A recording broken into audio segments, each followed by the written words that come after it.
Olá, tá começando o 160º episódio do Área de Trabalho da Gigahertz, patrocinado essa semana pela ExpressVPN e pela Sotes Telecom. Quem fala aqui é o Marcos Mendes, e assim como toda semana a Bia Kunz e a Garota Sem Fio também tá por aqui. Tudo bom, Bia? Tudo bem, Marcos. Ligando meu cafezinho aqui. E vocês, já estão preparando o seu café para ouvir o Área de Trabalho? Eu sei que tem muita gente que ouve o Área de Trabalho na academia. E, aliás, nós recebemos muitos feedbacks sobre maratona. Exatamente, chegaram, a gente perguntou para vocês, né, como é que é o uso do Apple Watch, principalmente, como é que dura a bateria, né, porque meu irmão tinha comentado que numa maratona completa, 42 quilômetros, a bateria acaba não durando, e o Alex Furtado falou o seguinte, que ele usava um Apple Watch em 2018, quando foi fazer a primeira maratona dele, e nos treinos de 30 a 36 quilômetros, ele fala, cheguei a ficar na mão, porque a bateria do meu Apple Watch não suportava o treino. Aí, semanas antes da prova, vendi o Apple Watch e comprei um Garmin 235 já usado, mesmo com monitores ligados, terminei a maratona em 4 horas e 50 minutos e o relógio ainda com 60% de bateria. Aí ele conclui, desde então, como eu corro, nado no mar e também faço MTB, continuo no Garmin, agora 945 é o modelo, e a bateria dura mais de uma semana. MTB deve ser mountain bike, será? Isso, a Cassia aqui é exatamente isso. Ele é um Iron Man, então. Nossa, nota 10, Alex. Eu conversei com algumas pessoas também e a maioria me falou que usa ou o Garmin ou usa um Polar, né? E eu conheço gente que tem um smartwatch convencional e mais um smartwatch para treinos. De tanto que esses... realmente, se você quer treinar a sério, quer competir, essas coisas, é melhor ter um dispositivo dedicado a isso, né? Agora, ter o dois, assim, é novidade. Claro que não é os dois ao mesmo tempo, né? Que nem eu com as duas bands aqui, fiquei uma semana usando as duas, mas eram discretas, estava frio, ficou por baixo da roupa, ninguém me chamou de louca, não. Aliás, veio muita gente perguntar, nossa, mas você testou? Testei. E tá lá nos episódios anteriores, depois vocês dão uma olhadinha. Veio mais gente, conversei com mais pessoas que tem a Fit 3 e falei com o Gordo Geek também, né? Eu tô tendo resultado, tá meio esquisito aqui nas estatísticas da Samsung. Parece que ele marca os horários que eu tô dormindo, um horário convencional demais. Eu falei, olha, não sei, talvez não esteja bem ajustada a pulseira. Porque comigo, eles estão registrando, tanto a Mi Band 9, aí eu tenho que dar parabéns para as duas, elas registram cochilos ao longo do dia. E tem acontecido muito, não sei se eu tô ansiosa, o que é, eu acordar às 4 da manhã, não conseguir voltar a dormir, aí eu fico até umas 6. Coisa de velho isso, hein, Bia? Mas aí eu faço um segundo sono. aí eu durmo até umas 9, assim, e acordo. Eu acho que é ansiedade mesmo, sei lá, vou ter que dar uma olhada, ver o que tá acontecendo.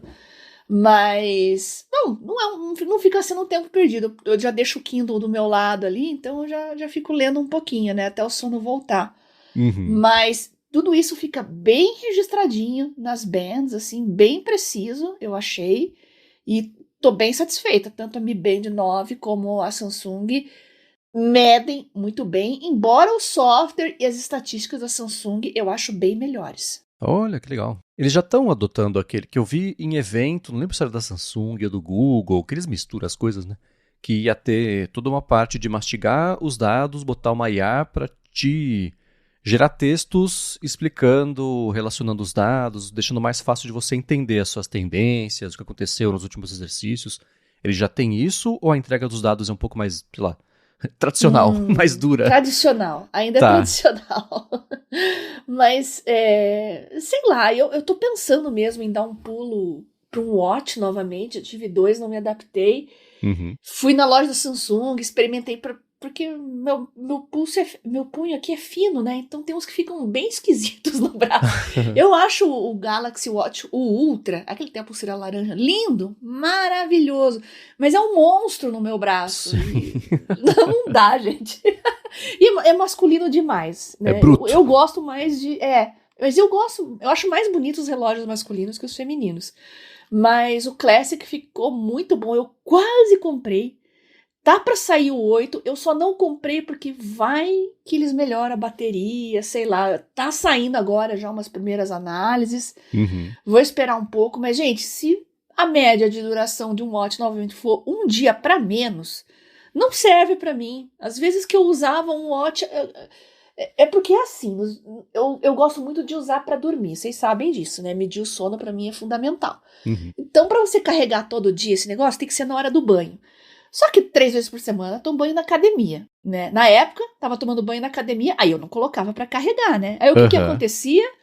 No dia seguinte, eu andando com o relógio descarregado no braço. Acontecia direto de andar com o relógio descarregado no braço. Eu falei, olha, esse negócio não é pra mim.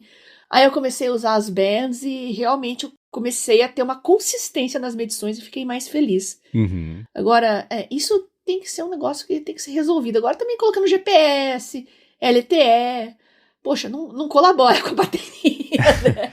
O pessoal quer coisas mais sofisticadas, quer recursos novos, quer um watch sempre conectado, mas tem um preço, né? Pois é, e tem duas categorias, é engraçado. Ou o relógio dura um dia, ou dura uma semana, pelo que eu tô vendo tanto do que eu acompanhava já, que o pessoal que usa esses relógios que são esportivos para atividades intensas, até o que o Alex acabou de comentar, né, que esse o Garmin 945 dele dura mais de uma semana a bateria.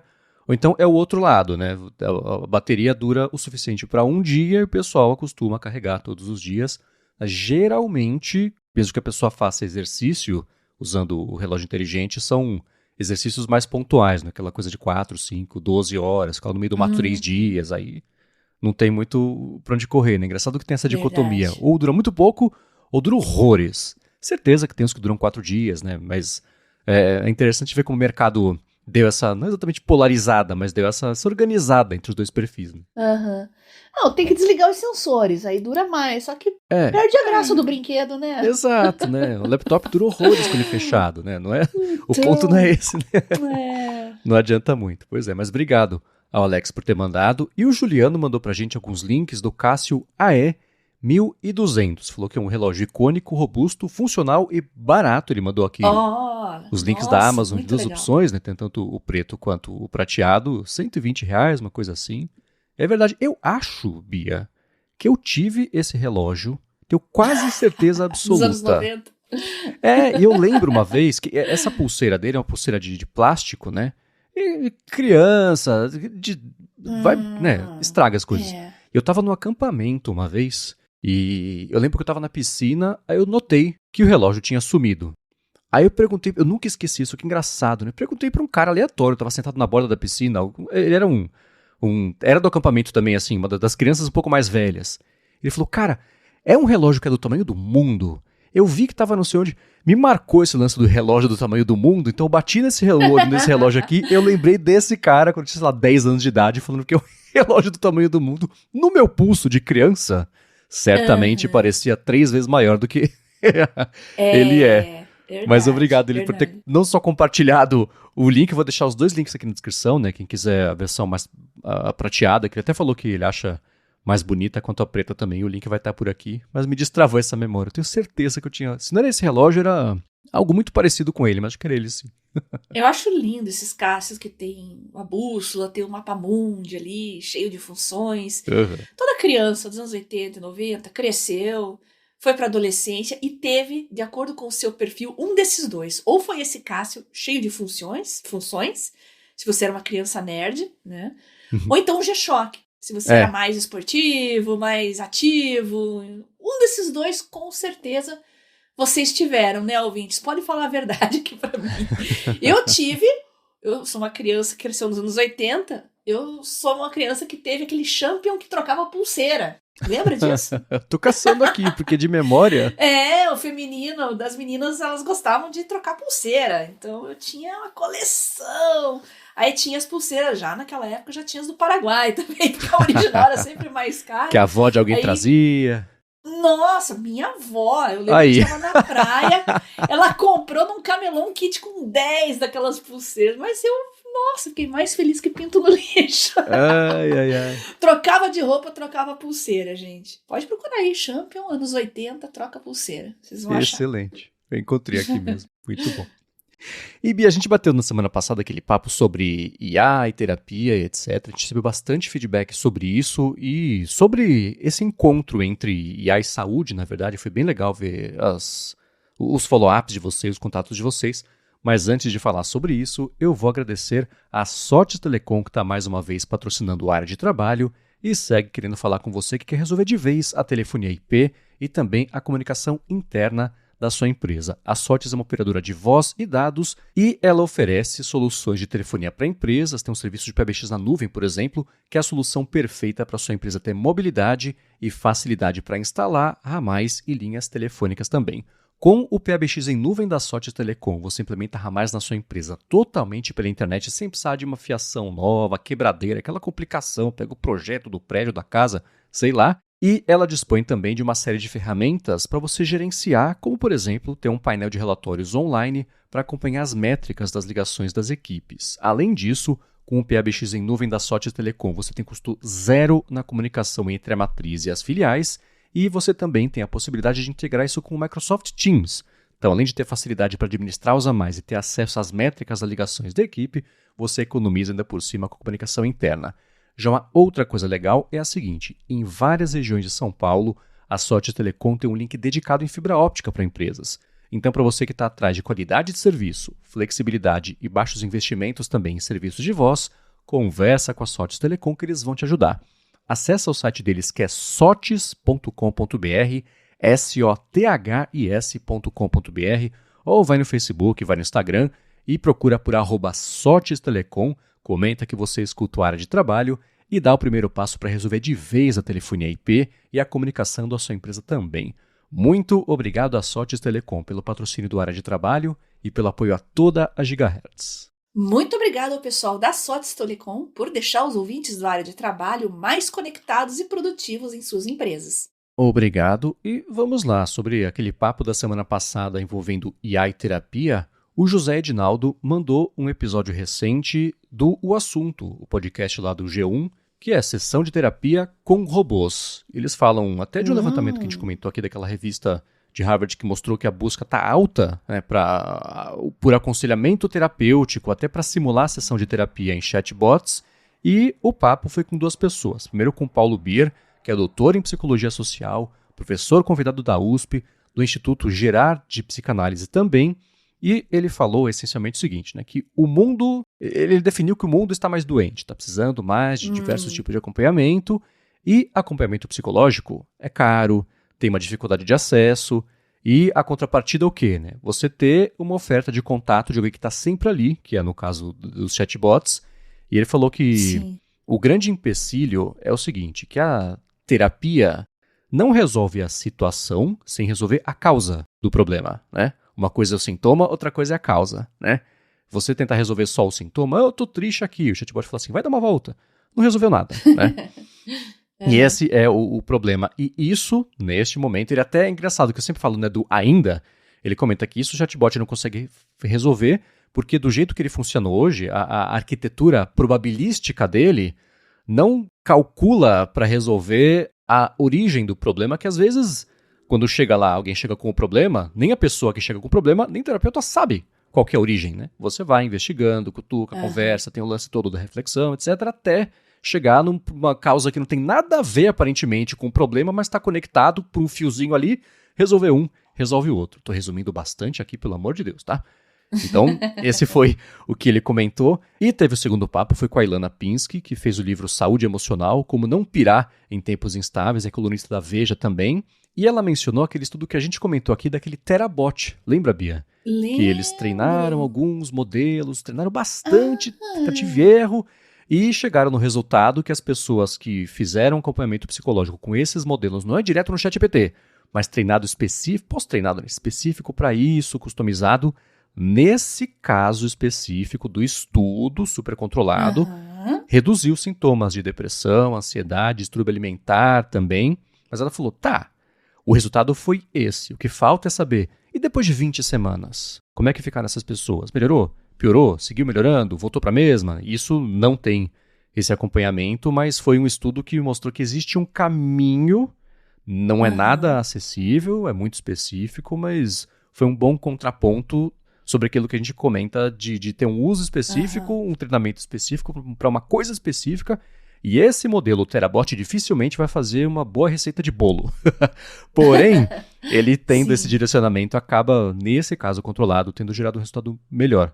Bem interessante o episódio. Obrigado, José, por ter mandado. Muito legal e bacana ver a evolução dessas coisas, né? Ainda mais com feedback de coisas que a gente está acompanhando lá no comecinho, quando a gente começava a falar de IA, lembra? 2 anos e pouco atrás, né? Quase 3 já. Mas, nossa, se a gente voltar no tempo, a gente ouvir os episódios antigos e a gente vai perceber o quanto a gente evoluiu em tão pouco tempo. Olha, é assustador, viu? Eu vi uma entrevista com o Demis Hassabis, lá do DeepMind, do Google, o nosso ganhador do Nobel. E como tem gente que tem dor de cotovelo, né? Porque um dev de videogame ganhou um Nobel de Química. Eu sempre vou nos comentários e eu me divirto com os haters, né? Excelente. Mas ele falou que em 10 anos, boa parte das patologias que não tinham solução até agora vai ser achado solução. E já tem as primeiras moléculas descobertas por IA que estão entrando em fase 3, né, de estudos clínicos, já estão bem avançados nas pesquisas e daqui a um tempinho vão estar disponíveis comercialmente, né? Claro, vai ter que botar uma farmacovigilância bem em cima, isso é muito rigoroso, hoje acompanhar os primeiros pacientes, né, o desenrolar dessas novas moléculas, mas vou deixar isso para falar agora ao longo das férias, tem bastante pauta sobre isso, e vocês realmente vão se encantar. Se você quer estudar TI, você que quer mudar de carreira, quer começar uma carreira, pense na área de TI na saúde. Vocês não têm ideia do quanto esse campo está crescendo e como está faltando gente capacitada, viu? Gente que saiba desenvolver, que conheça bioinformática. Então tem que ter um bom conhecimento da parte de biológicas, genética, imunologia, bioquímica, mas também conhecer a parte de exatas. A gente tem uma carência grande de profissionais nessa área. Então, tá aí a oportunidade, viu? E é interessante, pelo contato tanto no IA sob controle com gente conversando diretamente com pessoas que caem meio por acidente na área de saúde por serem da área de dados, tem uma quantidade enorme de pessoas. Sim. E também, eu tô caçando aqui, eu vou colocar na descrição, mas eu não consegui achar rapidinho aqui, no Deve Sem Fronteiras, que é que o Fabrício entrevista brasileiros que moram fora e trabalham com desenvolvimento e nas mais diversas áreas. Teve uma pessoa que ele entrevistou recentemente, que essa pessoa, o lance dela era dados. Análise de dados com ajuda de... E assim, aí tava... Um projeto que ela trabalhou foi sobre oceanografia e a fazer acompanhamento, sei lá, do bioma. No ano seguinte era predição de terremotos não sei onde. No outro ano tava falando sobre... sei lá, estudando sobre câncer. Porque dado, né? Óbvio, dado é dado. Né? Independente do contexto, você saber lidar com dados, trabalhar, evidenciar, relacionar essas coisas, e cada vez mais vai ser um talento, eu vou chamar assim, uma habilidade mais em voga, né? Mas é muito curioso ver, e mesmo pessoas que trabalham meio por acaso na área de saúde, elas acabam se dando tão bem quanto pessoas que sempre quiseram trabalhar na área de saúde e acharam na área de dados uma entrada para isso. É engraçado, né? Que vem dos dois lados meio opostos e chegam no mesmo lugar, trabalham no mesmo projeto, né? É muito curioso isso. Eu gosto muito dessa área de dados. Até agora eu só trabalhei em jornalismo. Aliás, antes da gente gravar aqui, eu estava justamente trabalhando com microdados aqui. Mas eu tô indo para a área de biológicos também, me aperfeiçoando nessa área. Vou fazer até uma matéria com um professor que eu amo, que é de modelagem matemática. E, nossa... muito do professor ser organizado, ser um bom professor é uma coisa que empolga mais ainda a gente. Então, professores, tenham ciência que muito da sua personalidade, da sua organização na sala de aula, às vezes contam muito mais ou igual ao que vocês relativamente falam. Então, um pontapé para eu me aprofundar em modelagem matemática muito vai ser desse professor. Se um dia ele ouvir o podcast aqui, David, eu amo você, David. E realmente é fascinante. Quando você vai aprendendo mais, você bate muito a cabeça, mas você vai se aprofundando nisso. É incrível como os números assim mudam a nossa percepção de muita coisa que a gente tinha como certa, né? Vem os números dando aquele tapa na cara da gente, vê que não é bem assim. E às vezes os erros são mais importantes que os acertos, né? Sem dúvida alguma, com certeza absoluta.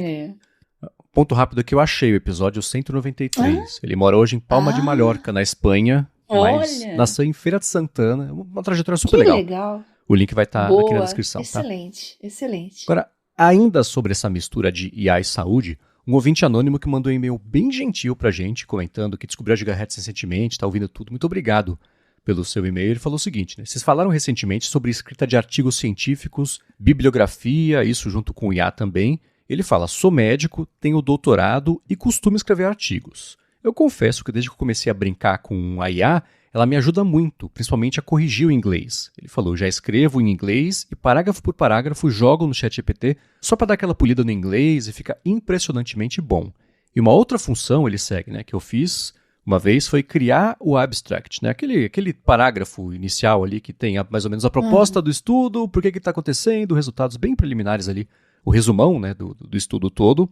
E ele fala que até que fez um rascunho razoável. Agora, para ajudar a escrever do zero é uma vergonha. Mesmo usando o notebook LM, que você coloca as fontes que você quer que ele use, ele alucina, mistura as fontes.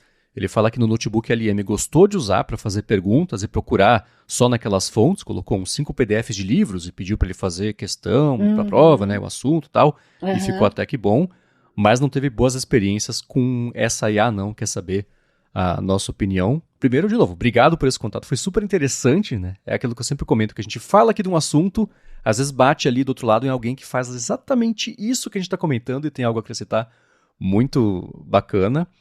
O meu uso, assim, do notebook LM, para eu sair da frente, eu vi também o que a Bia, aprender com a Bia, né? Ele não é tão extenso assim. Eu uso para essa situação de ter um estudo que é extremamente denso. Nesse momento, eu não vou ter como parar para ler, para absorver, vou fazer isso mais para frente, jogo no notebook LM, deixo ele preparar o deep dive, volto nele depois, a hora que dá tempo, eu escuto, isso me deixa já com uma base, um conhecimento, eu não saio do zero a hora que eu for ler o estudo, né? Já me ajuda a acelerar um pouco mais rápido. É essencialmente isso. Para a Lari, às vezes também, ela saiu algum estudo que ela quer ver, quer ouvir, né, quer saber a respeito, e como ela dirige muito, né, entre as cidades aqui em volta, por causa do trabalho dela, ela está no carro, é a hora perfeita para ela poder consumir o estudo, né? É tipo ler o audiolivro, né? Mesma coisa. Depois ela vai poder ler com mais calma, mas aproveita esse tempo. Notebook LM é isso, né? Para ChatGPT, esse uso que ele falou, né, de ir escrevendo em inglês, parágrafo por parágrafo, o único cuidado é que o ChatGPT tende a pasteurizar muitos textos, né? E eu tenho certeza que ele já viu. É o que a gente fala do texto ficar com cara de ChatGPT. Isso acontece mesmo, né? Especialmente o parágrafo por parágrafo. Eu não estou contando isso para você, ouvinte anônimo, para todo mundo, tá? É uma coisa que, mesmo você estando na mesma conversa, que ele vai associando que esses parágrafos têm uma relação um com o outro, né? Vai ajudando. Ele ajudando a deixar ele com mais cara de um inglês nativo é super bom e eu acho que exige também uma troca, um ajuste para deixar mais na sua voz também, né? Essa união entre as duas coisas funciona e depois jogar ele ali é uma coisa que eu uso bastante para checagem de fatos.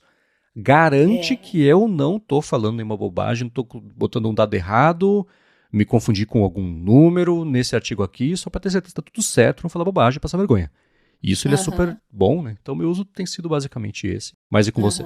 Então, checagem de fatos para mim é Perplexity. Sempre, sempre. Agora eu estou estudando legislação, então toda mudança que vem nas leis, aditivo e tal, nossa, em vez de você ficar caçando e procurando, eu só vou lá, explico direitinho para Perplexity o que eu quero, então ele me dá o texto da lei, as mudanças que foram feitas, quando foram feitas, quais parágrafos, artigos, etc., que foram excluídos ou adicionados. Nossa, é perfeito, ele te dá uma linha do tempo, assim, maravilhosa, tá?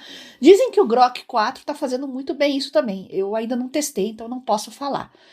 Agora, realmente, para corrigir o inglês, te ajudar a escrever um abstract, olha, no meu caso, eu uso o Claude para fazer isso, né?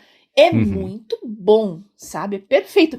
Desde que você já saiba exatamente o que você quer falar, o que você quer escrever. Tem pessoas que sabem o que elas querem falar, mas têm dificuldades em escrever propriamente dito, Sim. né? Nisso, gente, usem as LLMs. A LLM não vai estar escrevendo para você, mas ele vai te ajudar a estruturar as suas ideias, tá? Eu, quando vou escrever, principalmente montar uma apresentação, eu gosto de fugir do trabalho pesado, né? E manter o meu fosfato neural, meus neurotransmissores aqui, para focar efetivamente no conteúdo. E como eu gosto que as minhas apresentações tenham minha personalidade, eu pego as minhas anotações, sejam no OneNote, seja no Samsung Notes, escrito à mão, papel, eu sempre jogo lá e falo, olha, eu preciso montar uma apresentação de tanto tempo com foco nesses assuntos aqui. Isso e isso. Estruture uma apresentação para mim. Aí ele vai pegar, evidentemente, dos dados que eu forneci, que são as minhas anotações, os meus pontos de vista, enfim, é o meu trabalho, efetivamente, ele só vai estruturar. E isso é legal, porque ele me diz assim, olha, aqui você pode dedicar mais tempo se aprofundando nisso. Esse tópico aqui você pode só dar uma breve introdução. É uma mão na roda, gente. A apresentação que eu ficava um fim de semana inteiro para montar, eu faço em meia tarde, tá? E acaba com a minha personalidade, é o meu texto, mesma coisa para escrever artigos. Artigo científico, trabalho, normas ABNT, tem um preconceito muito grande, porque quando você fala, o ChatGPT fez o trabalho para mim, todo mundo pensa que você mandou o ChatGPT fazer tudo. E não é assim, tá? Você pode ter os seus textos, escrever, estruturar, jogar suas anotações lá e pedir, olha, como é que eu poderia organizar melhor as informações dentro desse tópico chamado introdução, por exemplo. Ele vai te dar um norte, um guia. Em 5 minutos você faz a sua introdução, tá? Com as suas palavras, com o seu raciocínio, com os seus dados, suas informações, só que de uma forma concisa, organizada e bem escrita, tá?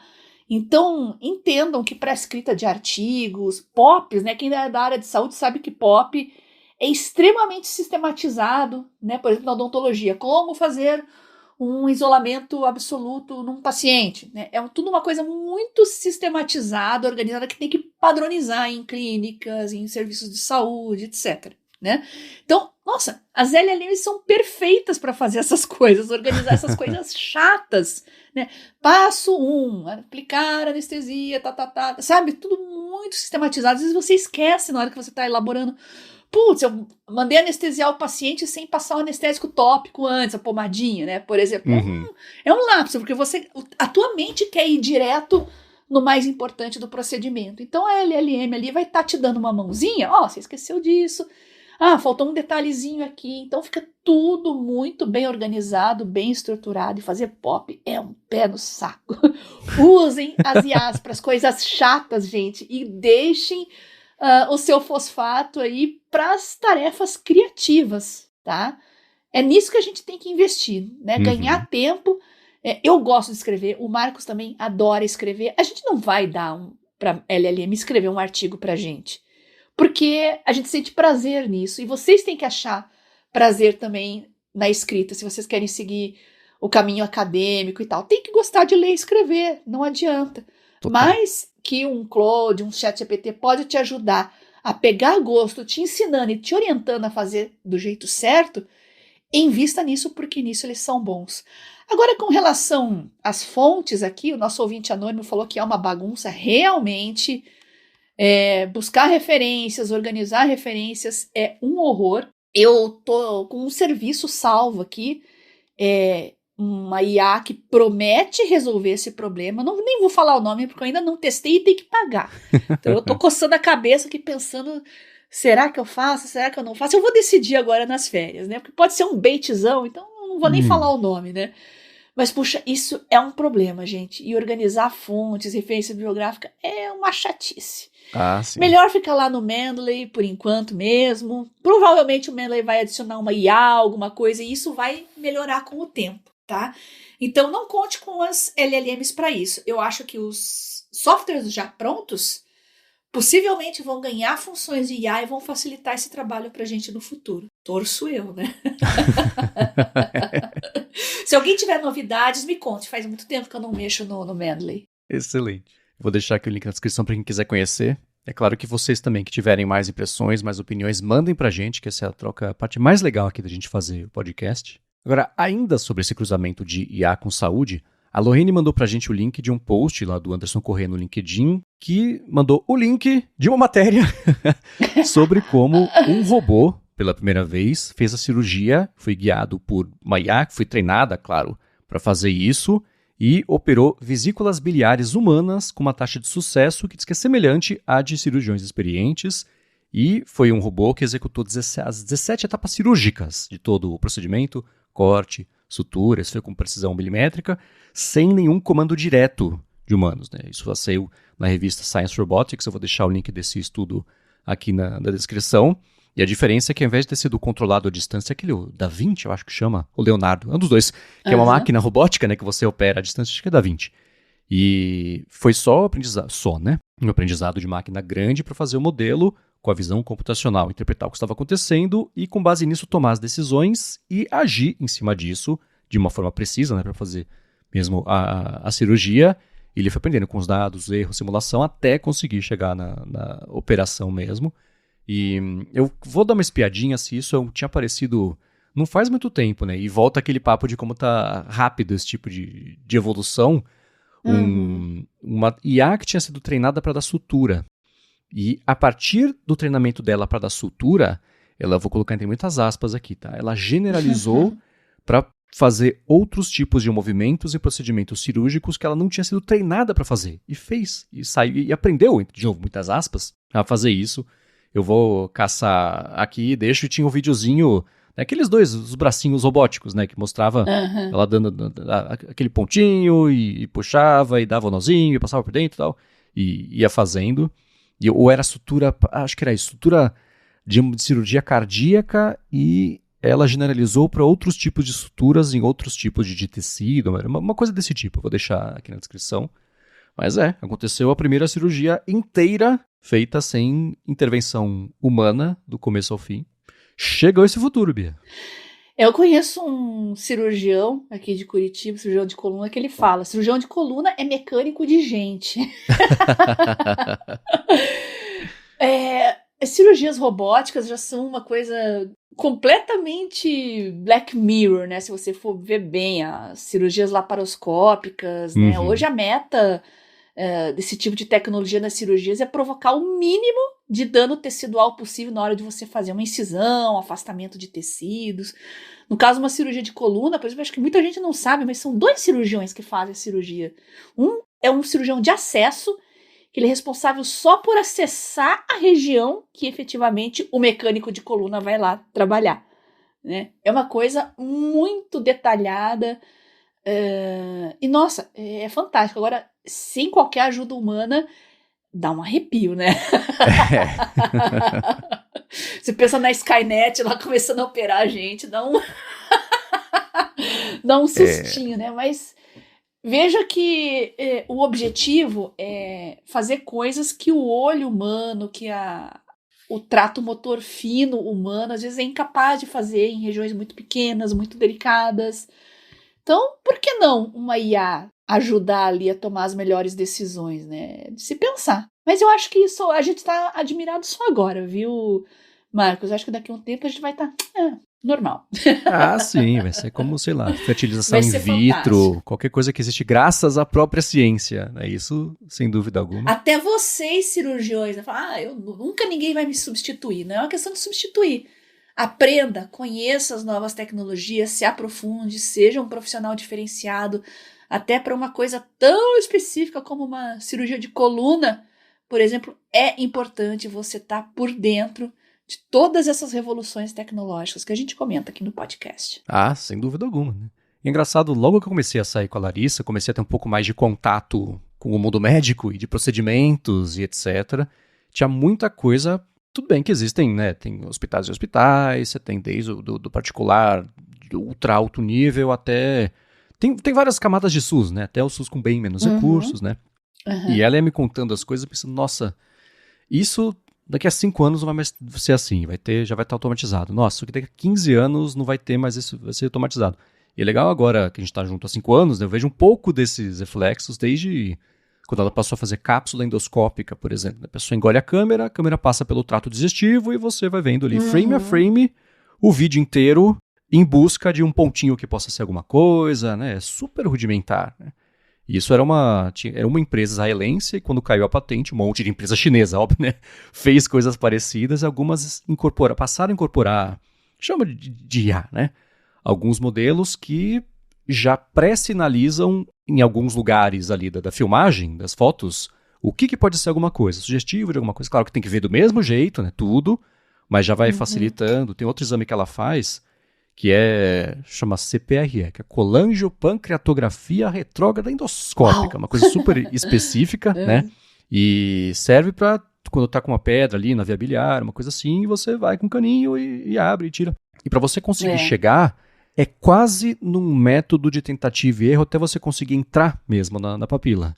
E é uma coisa que eu falo, cara, isso tá tão na linha do gol para você ter algum tipo de acesso guiado, nem que você mapeie na hora onde que é ali a papila para que, na hora que você for fazer o movimento, já ser mais guiado para aquele lugar, por exemplo, né? Até coisas mais automáticas mesmo, né? Para poder deixar fazer. Então, isso vai chegar. É óbvio que vai. Eu, olhando de fora, óbvio, né? Vejo que vai chegar, mas é legal ver esses pequenos avanços acontecendo de pouquinho em pouquinho que vão, enfim, melhorar o acesso, né? Desde você poder fazer mais exames no mesmo intervalo de tempo, até você conseguir fazer exames que não daria para fazer por N motivos. Então, isso é bem bacana ver essa evolução. Gosto muito de ver. E eu tava olhando, a gente já vive no futuro, gente, é muito bom viver no futuro. Eu tava olhando microdados de câncer aqui, e câncer de mama, né, o câncer feminino com maior índice de mortalidade. Se vocês forem ver os índices de mortalidade de hoje e de 30 anos atrás para medicina é ontem, tá? Quando se usava basicamente drogas citotóxicas. Citotóxicas é a famigerada quimioterapia, aquela que sai matando tudo que vem pela frente, né? Te deixa um caco, né? E hoje nós temos drogas, hoje temos as imunoterapias, as drogas HER2. Gente, a gente vê muito em rede social, por que não descobrem a cura pro câncer? Gente, já está sendo feita aos poucos, tá? É que câncer não é uma doença, são mais de 200. E a gente está vendo um progresso muito grande, e por isso que eu sou muito otimista nessa área agora com as IAs, com com essa tecnologia específica de bioinformática para desenvolver moléculas. É uma coisa fantástica. A gente já está no futuro, o futuro já está acontecendo e a gente já está derrotando muitas doenças, inclusive alguns tipos de câncer que até então eram praticamente uma sentença de morte, e hoje os índices de sobrevida global são realmente muito animadores. Então, sejam otimistas, pelo menos com relação à medicina, a gente pode ser bem otimista. Sem dúvida alguma. Agora, teve um assunto que a gente comentou aqui na semana passada, que esse eu sabia que era um daqueles que todo mundo tem uma experiência, uma dica para dar e mais dúvidas. A gente vai falar sobre isso, que é acompanhamento financeiro. Talvez seja retrasado, mas a gente falou recentemente sobre isso.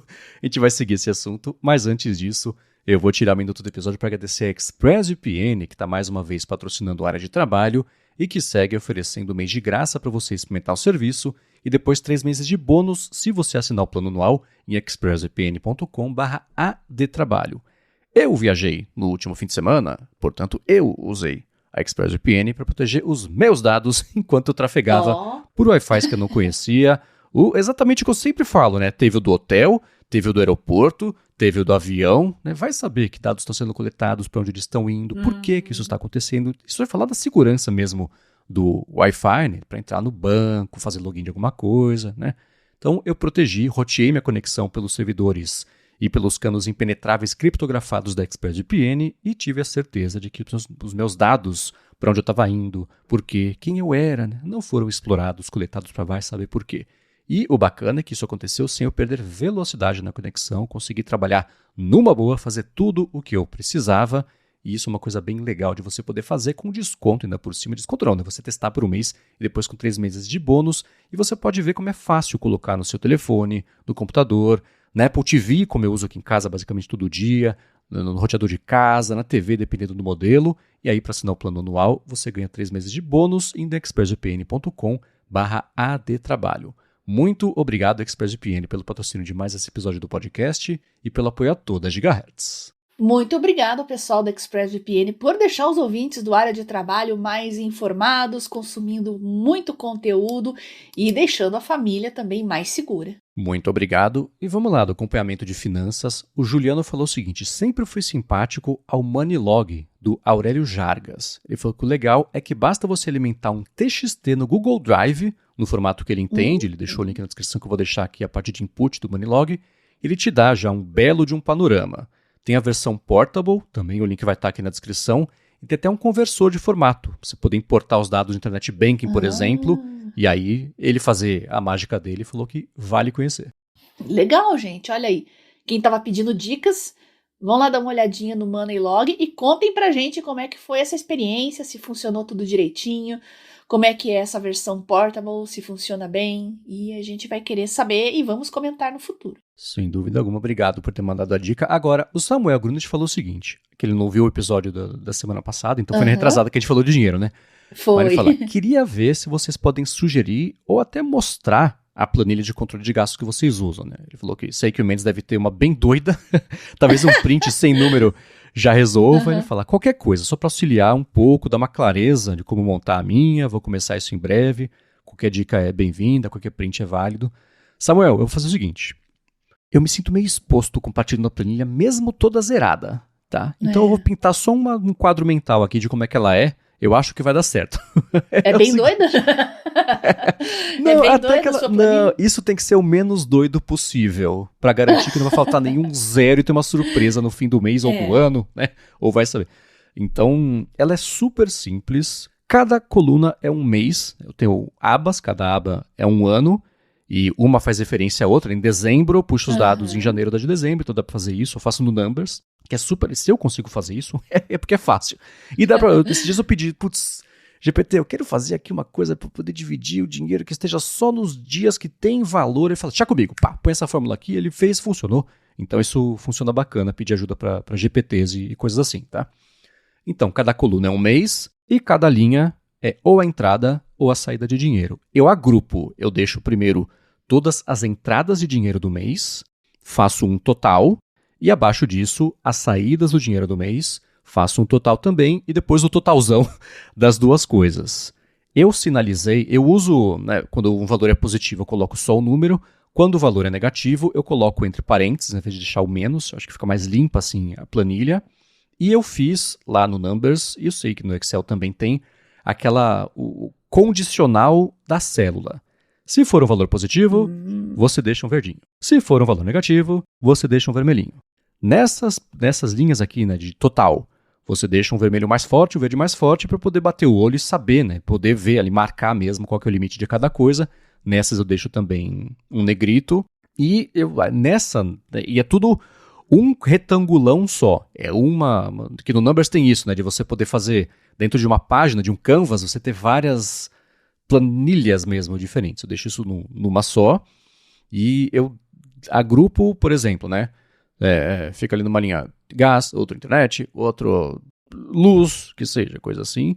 Gasto de cartão, eu deixo só cartão. Eu tenho 2 cartões, então eu tenho o cartão 1 e o cartão 2.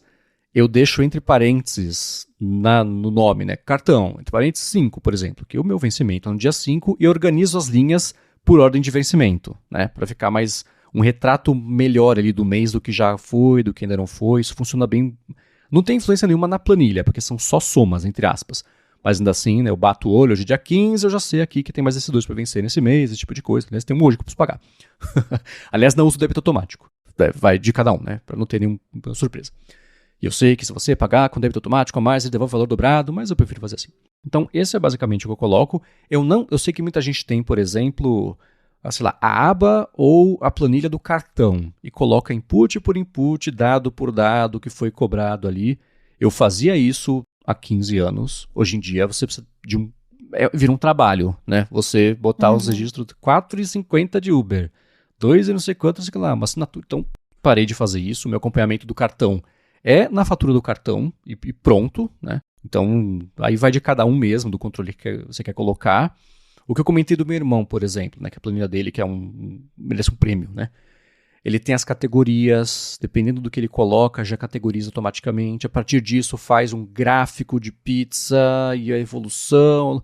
Então dá para você ir mergulhando o quanto você quiser no que eu falo de mastigar os dados, dobrar os dados e você poder ver, né, para onde está indo o dinheiro. O que eu tenho de comparação que eu faço é um ano sobre ano. Eu vejo a situação desse ano e do ano passado como é que estava, para poder, né, ver tendências mesmo, né? E ano sobre ano é uma coisa que você consegue ver por sazonalidade, né? De um mês para outro varia alguma coisa, mas todo dezembro você gasta mais. Do janeiro gasta mais porque começa, né, a renovar o seguro, não sei o quê. Então esse tipo de coisa ajuda a ter esse retrato um pouco mais de longo prazo. Mas essencialmente, Samuel, é isso. A base da base é um planilhão, agrupa os gastos, agrupa o que entrou, um está de vermelho, o outro está de verde, e eu vou somando, e no ano seguinte eu faço referência antiga. É isso, né? Deu, sei lá, R$10 que sobrou nesse mês. Ele é o saldo que vai para o mês seguinte. A partir disso, vai botando ali, né, entre as entradas, saídas, dá o total, e isso vai para a coluna seguinte. Então é essencialmente isso, Samuel. Não tem tanto segredo, não. Espero ter conseguido pintar esse quadro mental aqui. Fez sentido, Bia? Muito bem. Totalmente. Quer falar a sua? Mas não é muito diferente, não. A única diferença é que eu faço por um arquivo por ano e uso as planilhas dentro da planilha por mês. Só isso. É claro que se você, assim como o Juliano, tiver uma dica, por exemplo, de um aplicativo, ou quiser, né, quando a gente falou sobre isso, mas eu vou reforçar aqui, quiser compartilhar com zeros, talvez, a sua planilha para o Samuel poder ter mais inspirações, vocês mandem pra gente. Agora o Juliano também mandou pra gente um projeto que é bem interessante, é um MCP, que é aquele protocolo da Anthropic, que serve para conectar agentes de IA a plataformas, ou sites, ou serviços que você usa, coisa assim.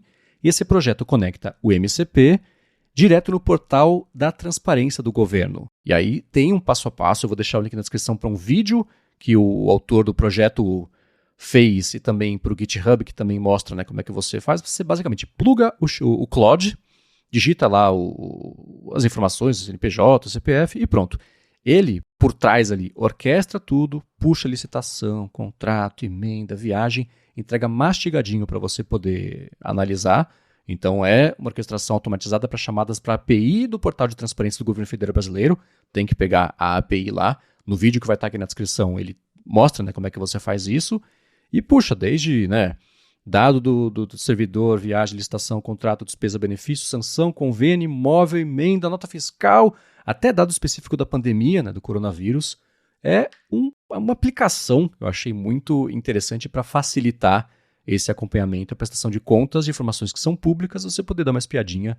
Quem seja o alvo do seu interesse, claro, figuras da política que tem a ver com essa parte de transparência, você puxar esses dados.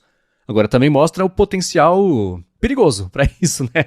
Tudo bem que esse você pega uma API do Claude e uma API do governo, você junta as duas e ele dá informação, mas dá para ver que daria para usar, não esse específico, mas às vezes você pede informação, não sei o que aconteceu com você já, Bia. Eu falei, putz, teve a pessoa, onde que ela morava mesmo? Ô, GPT, onde que a pessoa mora? Eu falei, cara, isso eu não vou responder pra você, né? Eu falei, então já tem umas salvaguardas aí. Né? Mas aí você conta uma historinha e ele responde mesmo assim, né? Mas é interessante essa aplicação, né? Fantástico, fantástico. E ele mandou também, a gente falou agora um pouquinho sobre o Notebook LM, o Juliano mandou que o Notebook LM lançou notebooks de especialistas e compartilhamento também público de conhecimento. Então você pode, para aprofundar, explorar seus tópicos, o pessoal consegue ler até os materiais de origem também, não só o notebook, né, faz pergunta, tudo você compartilha os cadernos publicamente. Até chegou a falar sobre isso aqui. E a novidade aqui é o seguinte, né, você pode pegar os cadernos de autores, pesquisador, publicação renomada também. Isso vai desde análise científica, guia de viagem, o pessoal consegue explorar o conteúdo, tanto original quanto o que foi gerado também. E tem, assim, mais de 140 mil notebooks aí de várias áreas que dá para explorar. Ganhou não exatamente um aspecto social, o Notebook LM, mas o compartilhamento ajuda você a falar, agora entendi qual que é o benefício disso. Eu achei útil. Você vê o material de origem, vê como é que foi feito e aí passa a fazer os seus. Achei um jeito inteligente de espalhar o Notebook LM. Muito bom. Olha, eu ainda não mexi, eu te joguei essa notícia aí que o Juliano mandou lá nos grupos, né?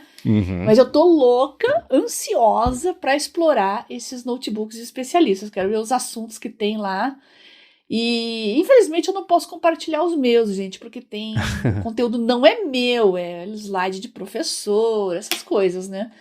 Mas agora imagine quando os próprios autores começam a compartilhar o seu material numa LLM estruturada que permite você explorar e perguntar diretamente a própria fonte, como o Notebook LM. Eu acho isso maravilhoso, gente. E vou repetir, nós já estamos no futuro, isso é bom demais. E você me mandou, Bia, nessa última semana, um link de eu não sei se é uma mudança de planos, uma evolução de planos, uma junção de planos, mas o Google, um executivo do Google, na verdade o diretor do ecossistema todo de Android do Google, que é o Samir Samat, ele falou de forma proativa, achei interessante isso numa entrevista, que o Google vai unificar o Android e o Chrome OS. O Chrome OS, para quem não conhece, nos computadores, tem uma linha de computadores mais baratos, voltado para a escola geralmente, mas não exclusivamente para isso, roda uma versão do Chrome que é o próprio sistema operacional, é super leve, feito para rodar só você abrir um site ou outro, uma coisa bem uso específico mesmo, e o Google vai unificar o Android e o Chrome OS, que eu não sei pra você, mas pra mim faz completo sentido, o Chrome OS tá meio... me engatou, né? Caidinho? Mas e aí, como é que você leu? O que significa essa notícia? O Chrome OS tem um jeitão de sistema operacional móvel, não tem não? Que é pra ser leve, rápido, em dispositivos que não tem lá um super processamento, né? Agora esse papo surgiu de uma maneira informal, achei isso curioso, né? No site Tech Radar, um executivo estava conversando com um jornalista e ele viu o jornalista com um Fold 7, né, da Samsung, um MacBook, perguntou sobre a integração do sistema e ele falou assim, eu estou perguntando porque a gente quer combinar, né, a gente vai combinar o Chrome OS e o Android numa única plataforma. E isso faz total sentido, gente, com aquela notícia do DeX indo para a galera no Android, lembram disso? Verdade. Basicamente o DeX vai ser um Chrome OS. Uma impressão minha. Então, esse vai ser o DeX do Google para dispositivos móveis. Vai ser o Chrome OS. Tá. Curioso, né? Essa consolidação, assim, é engraçado. Eu vejo, por exemplo, né, do lado da Apple, que existia o iPhone OS lá no comecinho, aí ele virou iOS quando tinha saído o iPad. O iPad rodava iPhone OS no começo, né? E deu uma versão, eles botaram iOS. Aí separaram, o iOS virou uma coisa, o iPadOS virou outra, eles estão em linhas de desenvolvimento separados, mas está cada vez mais integrado junto com o macOS também. Então, me parece que um dos jeitos de fazer, e parece que é o que o Google vai fazer, é você ter um sistema central e ter uns temperos para ele em cada uma das plataformas, né, que faça sentido em cada um dos dispositivos, e isso você consegue... Não fica com recursos quebrados, falta de compatibilidade, evolui tudo ao mesmo tempo, né? E no caso do Chrome OS faz mais sentido não é exatamente um Android Lite. E já existiu, acho que até o Android Lite, né? Que era uma outra coisa. Mas com isso você consegue reforçar o ecossistema do Android, do Google, no fim das contas, até em aparelhos que hoje em dia rodam, entre aspas, só o Chrome OS e que a integração com o ecossistema estava limitada aos logins lá do Chrome e você... tá nas plataformas do Google, né? São jeitos diferentes, acho que, de cercar esse frango e você chegar no resultado parecido, mas os americanos chamam de streamline, né? Você acelera, agiliza e simplifica o desenvolvimento de tudo ao mesmo tempo, né? Achei interessante. Não vai ser uma transição dolorosa, os Chromebooks, eles já rodam apps Android, então a gente já tem um core aí integrado, né? E, bom, vamos ver o que a Apple vai fazer, né? Os iPads agora já tem janelas que são redimensionáveis, né? Uma Mac OS... Como é que eu posso falar aqui? Uma Mac OSização do iPad tá rolando já faz um tempinho, né? A gente vê isso em alguns recursos, principalmente na parte visual. Então, vamos ver o que vai acontecer aí. Pois é. Agora, pra gente finalizar o episódio de hoje, tem um tema que eu sei que ele é muito querido pela Bia, apesar de ser um tema... Você não gosta do resultado, né? É uma coisa que eu sei que te preocupa e você pensa muito a respeito, que é a respeito da forma como as pessoas interagem com os dispositivos, o que isso significa. Lembra do papo lá do começo, né? A pessoa tem um sintoma, mas a origem do problema pode ser outra completamente diferente, mas está relacionado. Sem resolver um, você não resolve o outro. E a gente já falou aqui, de livros, né? Debatemos livros e artigos aqui a respeito dessa conexão que as pessoas sentem à vontade, né, de mexer no telefone, coisa assim. E foi um artigo que falou sobre como uma mente que está sem o destino muito certo é uma mente infeliz. Quer falar sobre esse artigo? Então, joguei lá no Telegram, né, no meu canal, no Garota Sem Fio, compartilhei nos grupos, né. Eu sempre tive essa sensação, né, entre os meus pares e as pessoas próximas, né, que essa perda de foco crônica que vem com o doom scrolling, eu adoro esse termo, né, o doom scrolling é quando você fica com o dedinho lá, passando lá stories e TikToks e... Sabe aqueles conteúdos ultra curtos que você fica jogando um atrás do outro, assim, a esmo? Hipnóticos. Isso é o doom scrolling. Isso. Você fica ali num estado de letargia, né? E a impressão que dá é que quando ela para, assim, parece que ela continua numa letargia, né? E a pessoa fica apática, se sente desmotivada, não quer fazer nada. E isso acaba espirrando nas metas e nos objetivos de vida num campo macro, né? Carreira, estudos. Todo dia uma dose diária de apatia leva você a uma apatia crônica, né? Então é uma coisa que eu vinha observando empiricamente, né? Que quanto mais doom scrolling, menos foco e menos energia, e aí eu comparei com o Dementador do universo Harry Potter, uma coisa que te suga mesmo. Excesso de rede social é um sugador de energia, é uma coisa insana, né? Mas tudo de forma anedótica, empírica, né? Só que agora veio esse artigo da Science, né, que mostra possíveis evidências científicas disso. Tá? O artigo está todo em inglês, eu postei lá, vocês podem usar ChatGPT e afins para ajudar a traduzir e entender melhor. Mas parece que nós temos uma luz acerca dessa questão. Vale a pena discutir com a família, se você tem filhos adolescentes que ficam o dia inteiro com o nariz em redes sociais, a sua sogra que também fica o dia inteiro vendo os TikToks e aquelas coisas e praticamente só consome isso, né? Os livros ficam de lado, ou até mesmo os vídeos mais aprofundados no YouTube, conhecimento mais solidificado, até gastronomia, gente, receita. Realmente eu tenho um problema com esses shorts e TikToks de receitas em 30 segundos. Tudo super acelerado, a pessoa vai jogando, não, primeiro você joga isso, só jogando coisa na panela, assim, me dá uma angústia aquilo. Eu falei, nossa, mas tudo agora se reduz a 30 segundos? Será possível um negócio desse? Mas tudo bem, passa os 30 segundos, você roda a telinha e de repente você tá vendo, sei lá, periquitos australianos, muda completamente de assunto. É muito louco isso, e o impacto que isso tá dando em depressão, ansiedade, acho que daqui a um tempo a gente vai ter uma noção mais sólida, mais científica, né, em estudos mais robustos, pra gente ter uma informação aí precisa do quanto isso realmente está impactando na gente. Mas acho que tá todo mundo observando que alguma coisa errada tá acontecendo. Você não acha, Marcos? A gente só não sabe explicar como. Uhum. Eu tenho assim, a conclusão a qual eu cheguei é que a solução pro TikTok não é livro. A solução pro TikTok é um conteúdo mais aprofundado, independente do meio que você resolva consumi-lo, né? Porque é aquilo que eu já falei aqui algumas vezes, eu não vejo como vergonha o fato de nunca ter tido muito o hábito de ler. Eu sempre falo da Hora da Estrela, né? De assim, ler a literatura. O meu método de informação e de entretenimento tende a ser de outras mídias. Pode ser que eu seja fruto de uma geração que não se acostuma a ler livro. Tudo bem, eu acho que estou fazendo o melhor da situação. Acho que esse legado de ler o livro vem de quando o livro era basicamente a única fonte de informação, de conhecimento, sinônimo de cultura, uma outra coisa, né? Então essa acho que é uma coisa. Receita em 30 segundos, eu até prefiro em relação àquela de 12 minutos com toda não, se for pra fritar um ovo, faz sentido. Agora fazer um doce super sofisticado, assim, eu acho muito louco. Tá, ok, né? Assim, quando começa, né, sai do ponto que é, então, sabe que meu marido... Não. Me fala como é que eu faço esse negócio.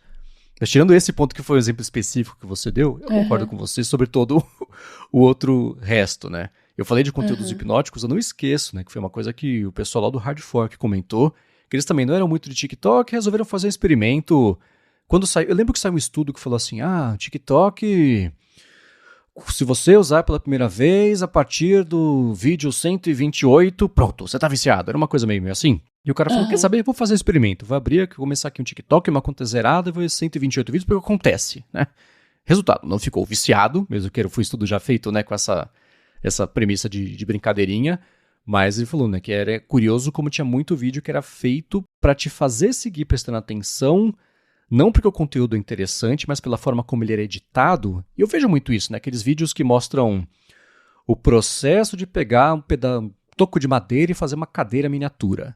E vai num ritmo de corte fixo, é um corte, né? Super pontuado, assim, né? Ritmado, que aí sim o cérebro desliga, você fica. Aí você vê o primeiro, o segundo, aí vai, né? Que é diferente daquele assim, tá aqui o top 12, não sei o que lá. O último é o mais importante, fica até o final. Se fosse, né? Aí é feito pra segurar a pessoa ali de outros jeitos. Isso eu noto mesmo, e cada vez mais virar a linguagem desses vídeos. Mas eu ainda associo o doom scrolling a quando a crítica era na televisão, que a pessoa ficava flipando os canais sem parar em nada para assistir. Certamente tinha isso para rádio também, e alguém que só folheava a revista não lia nada. Eu tendo a pensar no Pessimist Archive nesse ponto específico, o que não tira o valor das outras críticas e da parte da ameaça mesmo que isso tenha, você não exercitar a manutenção da atenção por mais de X, ou nem por mais de X segundos, pelo tempo necessário para você aprender de fato alguma coisa mais profunda do que a receita de fritar um ovo. Que é importante no contexto de você estar com fome e precisar aprender a fritar um ovo, mas deu para entender aqui a diferença dessas duas coisas. Compreendi, mas acho que as pessoas têm que tomar a iniciativa de buscar conteúdos e se aprofundar neles. Eu acho que é isso que tá faltando, né? Beleza, ela pode ver um short lá e se interessar em... A gente falou de receita, né? Em patisserie. Como é que chama? É confeitaria, né? Confeitaria que chama. Quero fazer bolos. Sabe? Buscar estudar mais, se aprofundar, fazer cursos. De repente, quando uma coisa te desperta a atenção, né? E desperta o seu interesse, quem sabe você não tá descobrindo um talento oculto em você. Só que uma coisa leva a outra, né? Mas não, as pessoas, como eu falei, 30 segundos de bolo, e depois 30 segundos de periquito australiano, e depois mais 30 segundos é uma pegadinha lá no meio da rua, aí mais 30 segundos é um vovozinho injuriado com a política, o Old Man Yelling at Clouds lá. Enfim, 30 segundos de, sabe, sucessivos de assuntos totalmente desconexos, né? Isso que eu acho muito... Não sei se toda a rede é assim, não sei se o TikTok de todo mundo é assim, eu nunca criei conta lá, né? Mas a impressão que eu tenho, quando eu vejo as pessoas rolando a telinha, é isso, é bolo e periquito australiano, vovô, pegadinha, e a mulher passando batom, falando do batom, e é assim, eu não consigo, eu fico ansiosa só de ver os outros vendo esse tipo de coisa. Mas sou eu, né? Isso é minha impressão. E eu deixo aberto aqui, né, para vocês, ouvintes, debaterem conosco, estender essa discussão. Se vocês que têm TikTok, ou então que estão lá no Instagram, que gostam desse conteúdo de shorts e reels, e têm filhos, e sogros, e pais, e tios que estão nessa, vocês observam o comportamento deles? Como é que eles reagem a esse tipo de coisa? Eles despertam interesses específicos e procuram se aprofundar naquilo que chama a atenção deles nesses shorts? Conta pra gente, tá? Eu tenho muita curiosidade, o Marcos também vai adorar saber. Podem mandar pra mim lá no Telegram, é só mandar uma mensagem privada para @biacunze. Pode mandar links, vídeo, áudio, texto, depoimento. Se você não quiser falar o seu nome, a gente não fala o nome aqui, não tem problema nenhum. Mas a gente adoraria ouvir a opinião de vocês, porque vocês ajudam a construir as nossas pautas aqui semana após semana. Exatamente. Então vocês podem mandar isso, se vocês quiserem, por gigahertz.fm/feedback. Para achar os links do que a gente comentou, você vai em gigahertz.fm/adtrabalho/160, ou também dá mais piada nas notas do episódio no seu player de podcasts. Para falar comigo, se vocês quiserem, é MVC Mendes no Threads e também no Instagram. Apresento por aqui o Área de Transferência ou a Fonte. Para a Lura, apresento o IA Sob Controle. Vocês me encontram no 95Mac também. E obrigado, é claro, ao ExpressVPN e a Sotes Telecom pelo patrocínio do episódio de hoje. E a vocês que deixam reviews, avaliações, comentários e que ajudam a área de trabalho a chegar cada vez mais longe, porque a Bia Kunz está por aqui semana após semana, ajudando a gente a ter uma vida cada vez mais produtiva. E eu que agradeço você, Marcos, por ajudar a fazer o Área de Trabalho chegar cada vez mais longe, mais ouvintes mandando dicas, sugestões, comentários. Agradeço também nossos patrocinadores que viabilizam esse projeto e continuo invocando vocês aqui. Provoco, mandem seus relógios Casio, mandem seus Garmins, mandem suas dicas de produtividade. Aqui é a Bia do passado ainda que está falando, Marcos, mas quarta-feira, tá, o dia que esse podcast está indo ao ar. No dia anterior eu fiz um Work and Study with Me, tá? Que é especial sobre organização nos estudos, tá? E planejamento. Ah, que legal. Então dê uma olhadinha lá, eu ainda não gravei, mas a Bia do futuro tá falando que já fez, então... E que foi super legal, vocês não podem perder. Eu tô num gap de tempo e espaço aqui, mas enfim, tá? Então terça-feira à noite tá agendado um Work and Study with Me especial. Quem não acompanhou vai estar lá, dê uma olhadinha e se vocês quiserem pegar insights, se inspirar em alguma coisa, assistam e depois mandem dúvidas para mim que a gente comenta aqui no Área de Trabalho, tá bom? Sim, o legal do Work and Study with Me é que ele é assíncrono. Você perde a parte da interação, mas você pode, da mesma forma, ter o acompanhamento, né, social e moral da Bia fazendo o que ela está fazendo, você fazendo o que você precisa fazer, vocês fazem juntos assincronamente. A gente vai deixar o link na descrição aqui para quem não sabe do que é, mas quer dar uma pincelada rápida do que é, que faz tempo que a gente não explica, né? Fala do Work and Study with Me e passa o que é. Agora eu tô de férias, então o ritmo vai estar mais lento, mas são sessões de estudo que eu faço nos dias de semana à noite, após 19 horas. Não todos os dias, mas os dias que eu me organizo, me proponho a estudar. Então eu organizo o tempo em pomodoros, que são 50 minutos super focados, sem interrupções, alternados por 10 minutos de pausa. Então tem dias que eu faço 2 pomodoros, tem dias que eu faço 3. E fim de semana, às vezes eu faço especiais à tarde também. Então, e vocês vão ver que é muito tudo em tempo real. Vocês vão ver como é difícil manter o foco. Eu sou uma pessoa muito focada, eu fico ali, dá os 50 minutos, toco o alarme, eu nem sinto o tempo passar. Mas às vezes eu sou interrompida, quando eu não tô sozinha em casa eu levanto, aí às vezes aparece gato pedindo comida. É difícil, gente, mas isso disciplina a gente a ser mais organizada. A hora do sachê dos gatinhos aqui agora é sempre entre 6h30 e 7 horas, porque daí eles comem, enchem a barriguinha e eles vão dormir e dormem aqui do meu lado igual eles estão agora, né? Aliás, gravar o Área de Trabalho 11 horas é a melhor coisa, que passou a hora do gás, tá batendo sol aqui no meu escritório, eles estão quietinhos, deitadinhos aqui os dois, e eu passando a mão deles e tal. Vida real é isso, gente. É filho, é gato, cachorro, é tio, é pai, é mãe, furadeira. Então esse projeto é para ajudar vocês a recuperarem o foco que a era da distração teima em nos fazer perder. Excelente. Então vocês vão encontrar o link na descrição com tudo o resto que eu comentei. E a gente volta na quarta que vem. Beijoca sem fio a todos e até semana que vem.